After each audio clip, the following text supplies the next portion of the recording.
नमस्कार, मैं सिमरन स्वागत करती हूँ आप सभी का आज के हमारे इस विशेष और बेहद महत्वपूर्ण पॉडकास्ट में। एडीओ की परीक्षा 14 तारीख से शुरू होने जा रही है और इस समय अभ्यर्थियों के मन में बहुत सारे सवाल, चिंताएं और बहुत सारी उम्मीदें हैं। ऐसे में यह बेहद महत्वपूर्ण हो जाता है कि उन्हें सटीक दिशा निर्देश और सही जानकारी प्राप्त हो। इन्हीं सभी पहलुओं पर बात करने के लिए आज हमारे साथ मौजूद हैं भारतीय प्रशासनिक सेवा के वरिष्ठ पदाधिकारी एवं बिहार लोक सेवा आयोग के परीक्षा नियंत्रक श्री राजेश कुमार सिंह जी। आज की इस विशेष बातचीत में हम सर से परीक्षा से जुड़ी हर उस मुद्दे पर बात करेंगे, चाहे वो परीक्षा पैटर्न हो, आम दिशा निर्देश हो या आपकी आम शंकाएं। हमारी कोशिश होगी कि आज की इस बातचीत से अभ्यर्थियों के मन की आम शंकाओं को दूर किया जा सके ताकि वो परीक्षा में पूरी आत्मविश्वास के साथ सम्मिलित हो सके। तो चलिए सर से बातचीत शुरू करते हैं। सर, आपका बहुत बहुत स्वागत है।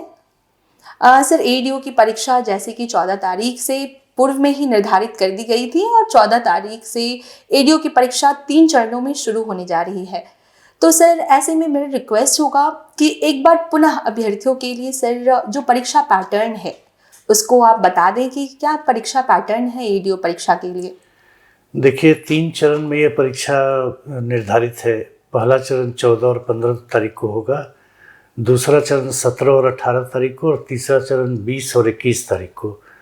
परीक्षा वस्तुनिष्ठ प्रकार की होगी, मतलब मल्टीपल चॉइस क्वेश्चंस रहेंगे इसमें, जिसमें कि OMR बेस्ड परीक्षा होगी। सर, एडीओ परीक्षा के लिए कुल कितने अभ्यर्थियों ने आवेदन किया है? ये लगभग 11,10,97,000 के आसपास हैं। 11 लाख अभ्यर्थियों ने आवेदन किया है। बिहार लोक सेवा आयोग की इस दृष्टिकोण से सबसे बड़ी परीक्षा है। तब तो फिर परीक्षा काफी टफ भी होने वाला है सर। ऑब्वियसली। सर, एडीओ परीक्षा में जो OMR शीट है, उत्तर पत्रक, उसके मूल्यांकन की क्या प्रक्रिया है?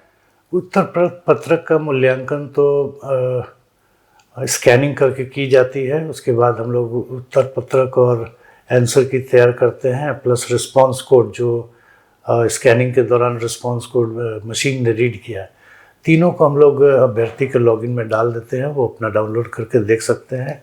अगर कोई त्रुटि है तो मेल करके हमें 1 सप्ताह के अंदर बता सकते हैं।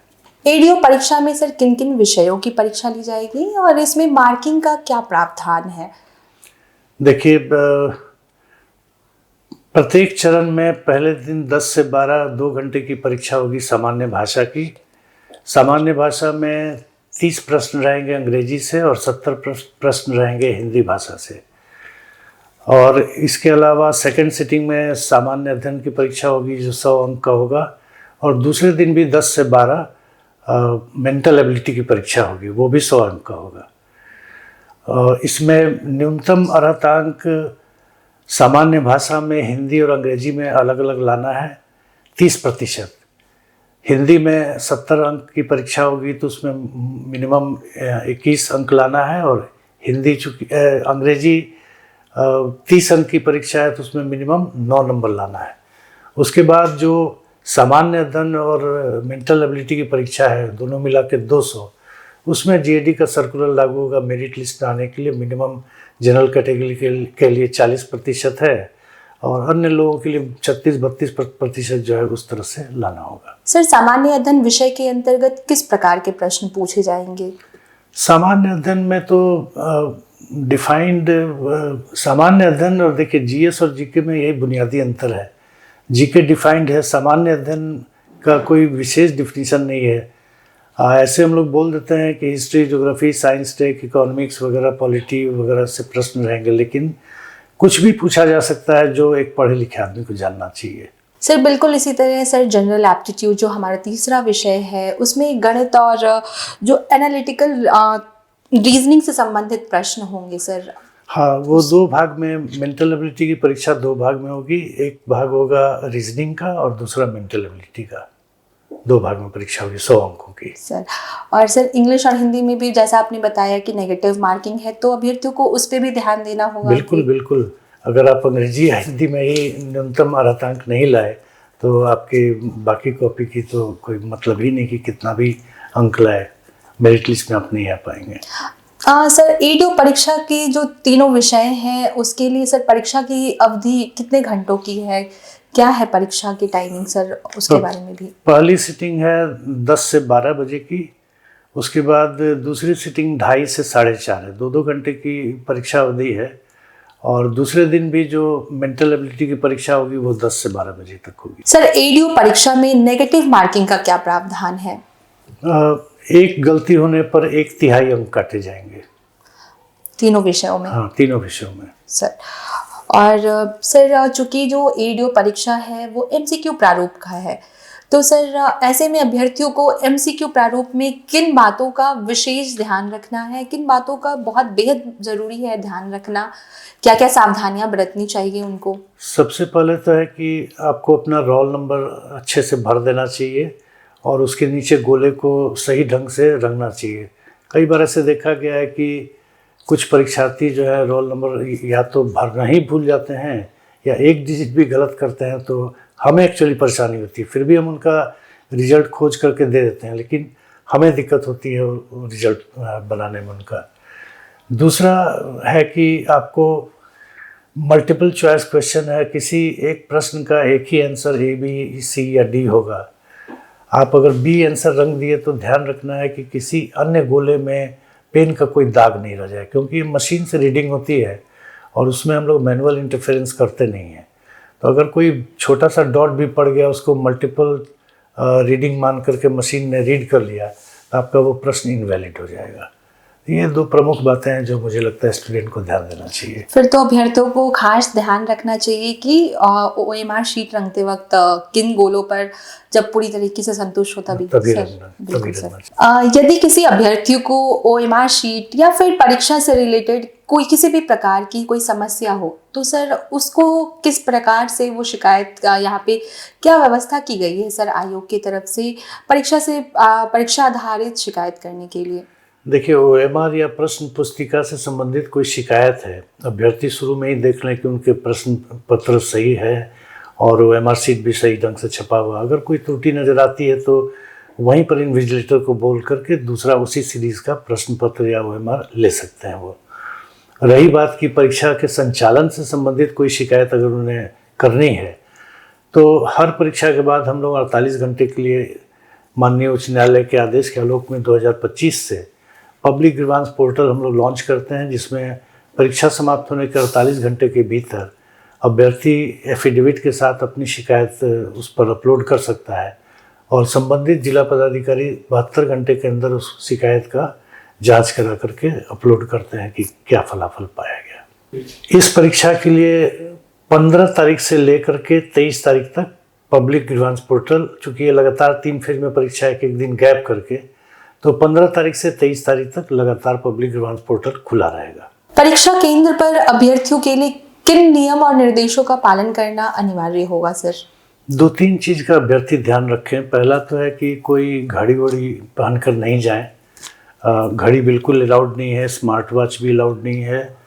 दूसरा है कि 2 घंटा पहले परीक्षा केंद्र पर पहुंच जाएं। देखिए, परीक्षा शुरू होने के चाहे फर्स्ट सिटिंग हो या सेकेंड सिटिंग हो, 1 घंटा पहले स्ट्रिक्टली एंट्री बंद कर दी जाती है। कई बार ऐसी शिकायतें आती हैं कि एंट्री बंद होने के 1 या 2 मिनट बाद भी अभ्यर्थी पहुंचे तो उन्हें अंदर जाने नहीं दिया गया। तो मैं सभी अभ्यर्थियों से अनुरोध करूंगा कि प्रथम सिटिंग जैसे 10 बजे है तो हर हाल में कितना भी विलम्ब हो तो 8:45 तक सेंटर पर पहुंच जाए।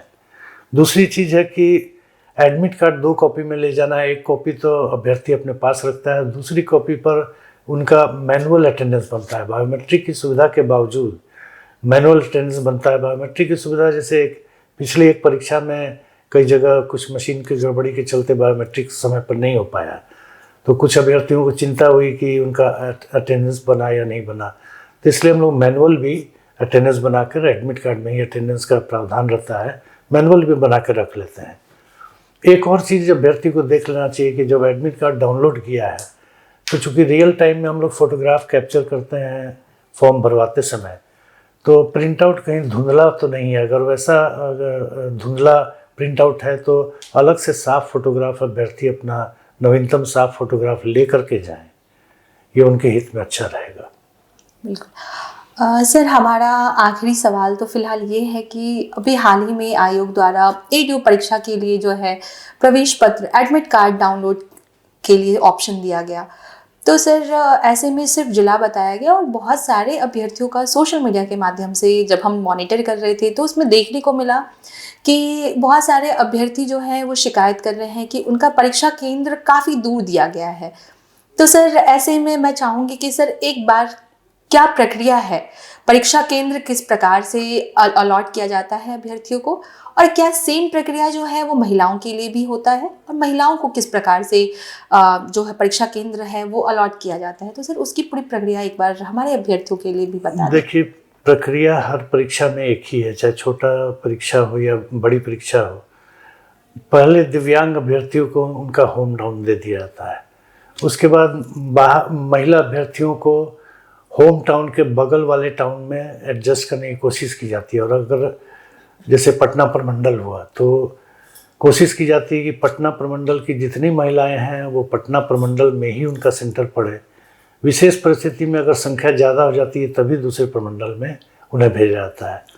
बाहर के अभ्यर्थियों को कोशिश यथासंभव करते हैं, जैसे जो झारखंड के अभ्यर्थी हैं तो उनको नवादा या गया जैसा सेंटर मिले कि झारखंड से वो बस से आकर सीधा नवादा या गया उतर सकते हैं। इसके बाद बचे हुए अभ्यर्थियों का रैंडमाइज करके किया जाता है। मतलब पूरी प्रक्रिया जो है वो रैंडमाइजेशन एक तरीके से है, इन दो तीन वर्ग को छोड़कर बाकी बिल्कुल रैंडमाइज करके किया जाता है। और सर लास्ट में अभ्यर्थियों के लिए सर आप अपनी तरफ से और क्या टिप्स देंगे जो एडीओ परीक्षा में सम्मिलित होने जा रहे हैं अभी? मैं तो यही कहूँगा कि समय पर परीक्षा केंद्र पहुँचे। अब समय कम है, पढ़ाई मैंने जितना ज़्यादा रिवाइज करना हो कर सकें तो करें। और 11 तारीख को हम परीक्षा केंद्र भी बता देंगे, वो देख सकते हैं लोग। और 14 तारीख और 15 तारीख की परीक्षा के लिए 11 तारीख को हम परीक्षा केंद्र बता देंगे, वेबसाइट पर देख सकते हैं। उसी तरह हर एक चरण में 3 दिन पहले परीक्षा केंद्र लोग देख सकते हैं।